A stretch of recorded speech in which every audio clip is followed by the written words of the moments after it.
اولین سوالی که در پیش من هست آمده است که میگویند که سوره کوثر را 1000 بار در شب پنجشنبه خوانی، با طهارت خواب کنی، پیامبرمون رو در خواب میبینی. آیا درست است یا نه؟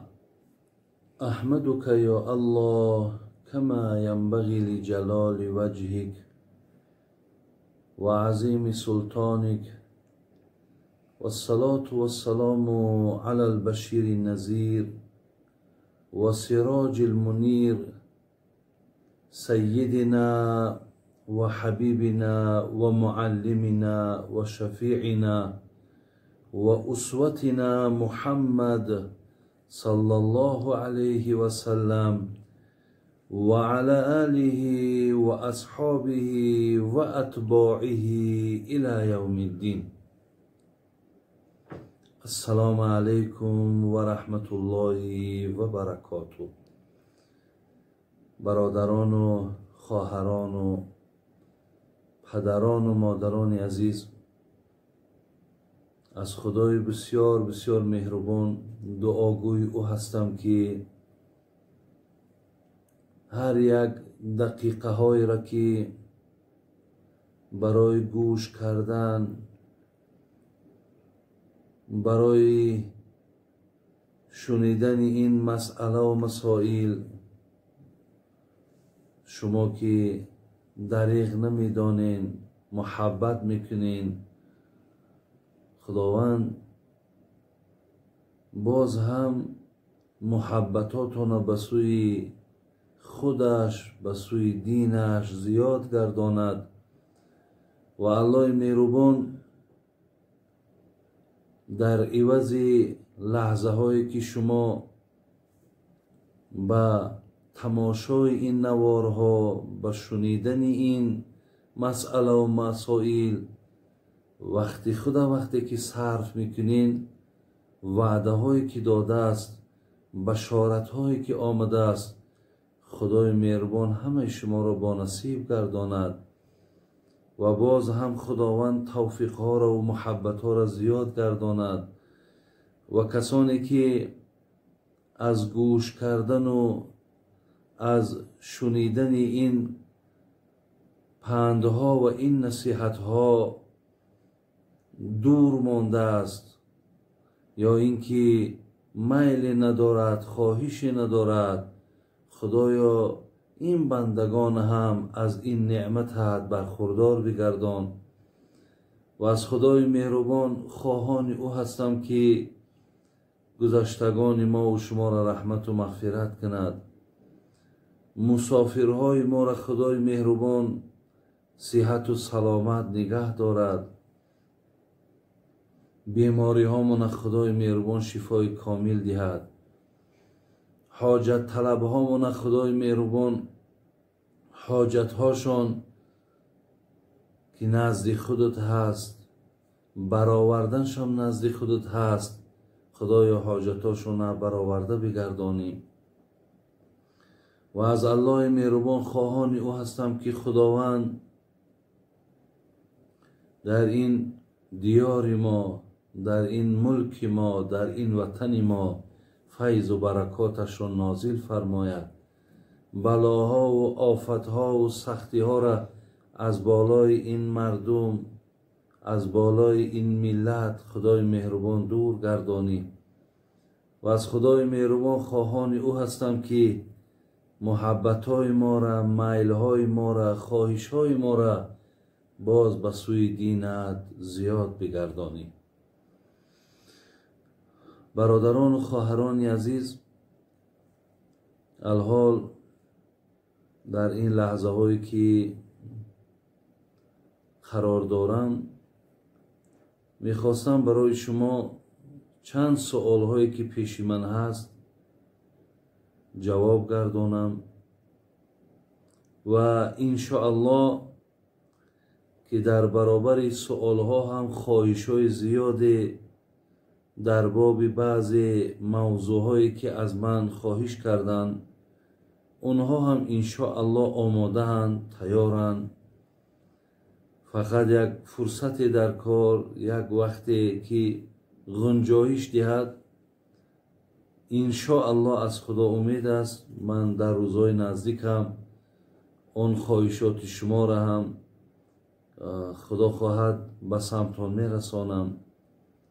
فقط بار دیگر دادران و خواهران عزیز، از شما خواهش ما همین است که مقصد دستگیری تانه از این شبکه نور تیوی فراموش نکنین، دستگیری کنین. گویم خدا خواهد اکو چگونه ای که من قبلا وعده داده بودم و از این طریق، از این شبکه، هر یک برنامه ها و هر یک سوال جواب هایی که باشد، خدا خواهد ما از طریق همین به سمع شما انشاءالله میرسانم.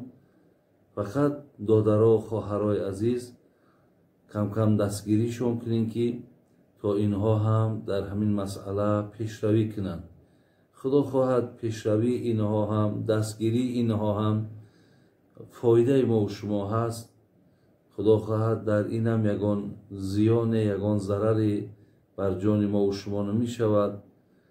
این خیل نفرهایی که در این راستا زحمت میکشند، مهنت میکنند، حقیقتا اینها حق دستگیری دارند. الله مهربان خاتمه کاری هممونه به خیر گرداند. میایم به سر سوال هایی که انا پیش من هستند.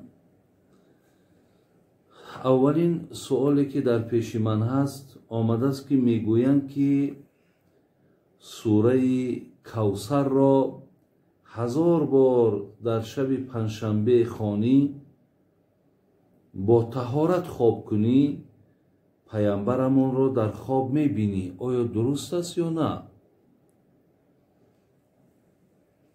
برادران و خواهران عزیز، راستی من به این طریق در جای نیفتم که کسی 1000 مراتبه سوره کوثر رو خواند. اینا اعطیناک الکوثر، یکی از سوره های خردترینی در قرآن، و او روز پنجشنبه باشد و همان شب پیامبر وی در خواب بیند. اولا برادران عزیز و خواهران عزیز، خداوند برکتتون تید که وقتی شما سعی میکنین، حرکت میکنین که پیامبر ما در خواب ببینین. زیرا رسول اکرم صلی الله علیه و سلم گفتند که من رآنی فی المنام فقد رآنی فإن الشیطان لا یتمثل فی صورتی. این حدیثی هم بخاری است هم مسلم است. یعنی پیامبرمون گفتند کسی اگر مرا در خواب ببیند همچنان است که مرا دیده است. زیرا شیطان هیچگاه خودش را در صورت من در آورده نمیتواند. من اولا بسیار این گویم اشتیاقی که شما دارین، این رغبتی که شما دارین، این میلی که شما دارین که پیامبر را در خواب ببینین، انشاءالله شما با این رغبتاتون، با این گویم محبتاتون از الله امید است که شما میرسید. لیکن طریقه های رسیدن در خواب، برادران و خواهران عزیز، حقیقتا ذکر زیاد طلب میکند. بلی در کتاب ها این بیان ها آمده است که چیکار کنیم پیامبر در خواب ببینیم. دانشمندهای ما و شما برادران عزیز، علمای ما و شما توصیه دادند که انسان باید که ذکر زیاد داشته باشد و هر روز کمی در کم 100 بار اللهم صل علی محمد و علی آل محمد گوید. و از همه چیز مهم برادران و خواهران عزیز این که در دلت همین محبت پرورش کن. یعنی همیشه و همیشه در ذهنت و در فکرت، در گمانت دائم همین مقصد باشد که و این دعا هم از الله باشد که خداوندا مرا به دیدار پیامبر موفق کن.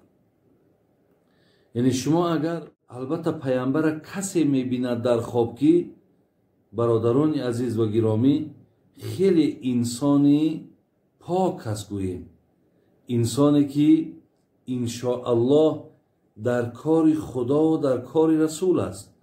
یعنی در او خصلت‌های رذیله، رفتارهای نادرست دیده نمی شود. این نفرها پیامبر را دیده می توانند. برای همین شما در یادش باشین، در محبتش باشین. شرط نیست که 1000 بار سوره کوثر خوانید. اگر تو با مقصد آنه که من پیامبر را ببینم محبت کنی و انشاءالله خودت را آماده کنی، یعنی به تازگی و به پاکی، و انشاءالله روزی ده تو یگان پاره از قرآن بخوانی، همچنان سبحان الله بگویی، الحمدلله بگویی، ذکرها را اگر تو مثال بر زبانت گویی و شب پیش از خوابم 100 بار به پیامبر نازنین اللهم صل علی محمد و علی آل محمد صلوات بفرستی و پای به طهارت خواب کن، انشاءالله از خدا امید است که تو موفق میشوی. لیکن پیامبر اگر نفری ببیند که من دیدم مقصد پیامبر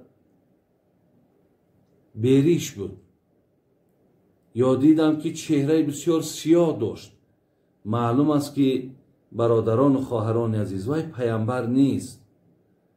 برای همین بسیار بسیار نیک میشد که مردم از شمائل، از صورت پیامبر مانه شما در کتابها میافتین که پیامبر نازنین موی سرش چی مقدار بود، ریشش چی مقدار بود، چهرش چگونه رنگ داشت، بینیش چگونه بود، لبهاش چگونه بود، همه اینها در حدیث ها آمده است.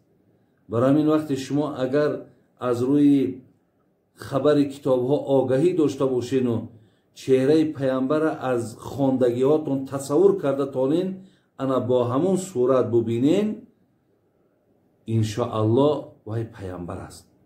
می شود که شیطان در یگان صورت دیگر هم در آید و نه در صورت پیامبر و گوید که من پیامبرم، با این طریق وای قدرت دارد.